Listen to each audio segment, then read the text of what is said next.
Now, our last less focused question is: if you could change one thing about less, what would it be? Yeah. I knew this question was coming, and I still don't have a good answer for it. But let me say the thing that's in my head. Right. I have always been a big supporter of co-location of teams. I think for a number of reasons.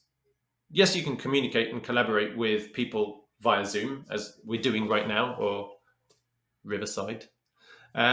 Or Nice little plug for that. You can do that, right? You can convey information, and this is kind of face to face. It's incredibly difficult to do is to build relationships, to build trust, to build that social capital. Because now, when I dial someone up, I need to. It's for a reason. It's not to chat about how their kids are doing. And whether they got into the school they wanted to get into, right? You don't go for lunch together and just talk about stuff, and so those relationships are incredibly hard to build. So I'm a big fan of in person co-location.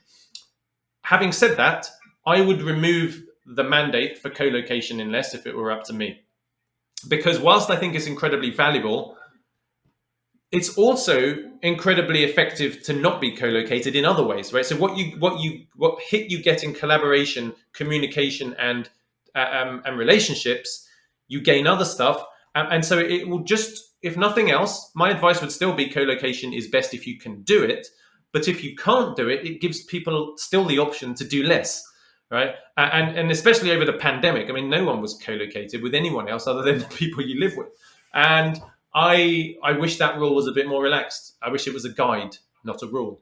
But it's a small thing. And quite honestly, when you work with teams, it's so rare that they're co-located. That's a rule that gets broken anyway, right? But when you're teaching this stuff, when people say, "So you're not doing less if you're not co-located, or having a plan to be co-located," it's like, well, technically not, but you are still. In my years working in banking and other organizations, I can honestly say that probably 5% of the organizations I've worked with have had 100% co-located teams where people are in the office 100% of the time. It just isn't the case. And when I was at Royal Bank of Scotland, when when the axe was coming down and there wasn't a lot of money, they didn't want people in the office. So people weren't able to come in the office every day. We couldn't physically set everyone together. We always had teams in other geographic locations. And sure, we would have requirement areas based in the same time zones, which was great.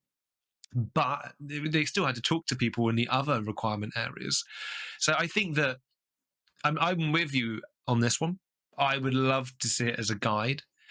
I do think that co-location is the best, but when in seriously in many organizations, when it hasn't been the case for over 10 years, if not longer, it's just aware of it. Yeah, but be prepared for a hit to your team dynamic and your communication and collaboration. Be prepared for that. But what you lose in that, you gain in your ability to work-life balance for people, and your ability to hire beyond the London bubble or the Edinburgh bubble or whatever big city you happen to be in. I can hire someone in Cornwall now who's a wonderful developer and passionate and a great contributor. So swings and roundabouts, pros and cons. So what you gain and you lose. But yeah, there you go. There's my little nitpick about Yeah, less. no, it's a good one. It's a good one. One which I'm sure is shared, and there's some what I would back it becoming a guide. I think that, and we will move on in a second, but I think when working in these distributed non-co-located teams, I think episodic team coaching can happen. If you're a team coach and you're coming in and you've got a set agenda and you're focusing on certain areas and you're running certain workshops, but you're not there in the work, I think a scrum master has to be there in the work. And I just don't see how you can be the as an as such an effective scrum master if you aren't with the team when they're doing the work. You know, the That's you really go along important. to events, brilliant. You can help facilitate, have an successful event, fantastic. But the real power of being a scrum master happens on the in between times.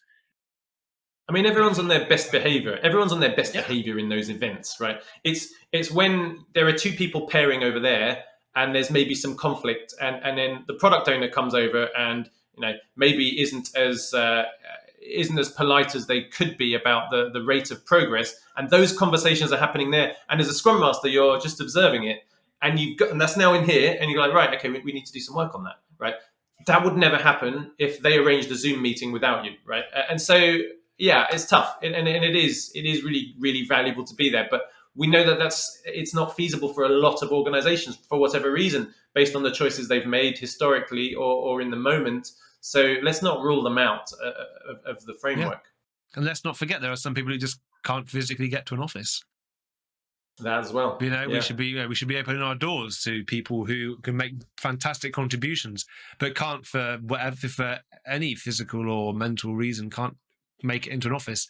I kind of feel that the co-location rule limits our opportunities for diversity. Yeah, exactly. And life choices, right? Because some people need to drop their kids off and pick their kids up at 3, right? And it's just, this gives them the opportunity to do that. So I'm a recent convert, but I'm a convert to distribution. Brilliant. Thank you very much, Karim.